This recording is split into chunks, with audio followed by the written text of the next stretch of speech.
বিদেশিদের পরামর্শে নয়, নিজেদের চিন্তা চেতনা ও গবেষণার মাধ্যমে উন্নয়ন পরিকল্পনা গ্রহণের নির্দেশনা দিয়েছেন প্রধানমন্ত্রী শেখ হাসিনা। পরিকল্পনায় দেশের মাটি মানুষের কথা বিবেচনায় নেওয়ার আহ্বান জানান তিনি। সকালে রাজধানীর রমনা ইঞ্জিনিয়ার্স ইনস্টিটিউশনে বাংলাদেশ অর্থনীতি সমিতির দ্বিবার্ষিক সম্মেলনের উদ্বোধন অনুষ্ঠানে তিনি এসব কথা বলেন।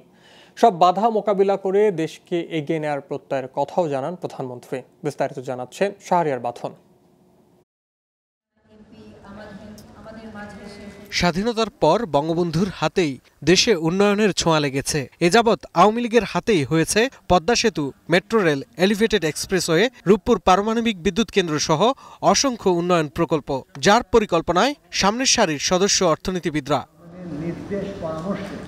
পেশাদার অর্থনীতিবিদদের সংগঠন বাংলাদেশ অর্থনীতি সমিতির ২২তম দ্বিবার্ষিক সম্মেলন বসে রমনার ইঞ্জিনিয়ার্স ইনস্টিটিউশনে। দুদিনব্যাপী এই সম্মেলনের মূল প্রতিপাদ্য পরিবর্তিত বিশ্ব অর্থনীতি ও বাংলাদেশ।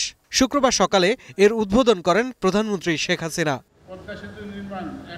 তিনি বলেন, দেশি বিদেশি ষড়যন্ত্র সহ সব চ্যালেঞ্জ মোকাবিলা করে এগিয়ে যাবে বাংলাদেশ। উত্থান পতন চড়াই উচ্চাই থাকবেই, সেগুলি অতিক্রম করে করে আমাদের এগিয়ে যেতে হবে। হতাশ হবার কিছু নেই, আর কেউ হতাশ হবেন না। আমি অনেক বাধা অতিক্রম করি, গুলি, বোমা, গ্রেনেড সব কিছুই হজম করেছি, কিন্তু আমার লক্ষ্য হচ্ছে যে আমার দেশের মানুষের ভাগ্য পরিবর্তন করে এই দেশকে উন্নত করা। তার দাবি, অবৈধভাবে ক্ষমতা দখলকারীদের লক্ষ্যই ছিল ক্ষমতা ভোগ করা, দেশের কল্যাণ নয়। আর আওয়ামী লীগের পরিকল্পনা এবং প্রস্তুতিই ছিল দেশের কল্যাণ, মানুষের ভাগ্য উন্নয়ন। পরিকল্পনা যদি না থাকে দেশকে নিয়ে, যে দেশকে আমি কোথায় নিয়ে যাব, তো সে দেশ এগোতে পারে না। ক্ষমতা অবৈধভাবে দখল করা যারা, তারা ক্ষমতাকে কুক্ষিগত করার কথাই চিন্তা করেছে।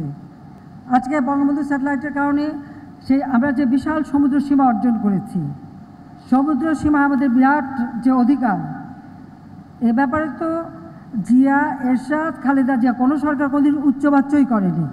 বিশ্ব অর্থনীতির চাপে বাংলাদেশও প্রভাবমুক্ত নয় মন্তব্য করে প্রধানমন্ত্রী বলেন, জলবায়ু পরিবর্তন মোকাবিলা সহ দেশের মানুষের মৌলিক অধিকার নিশ্চিতে অর্থনীতিবিদদের গবেষণায় গুরুত্ব দিতে হবে।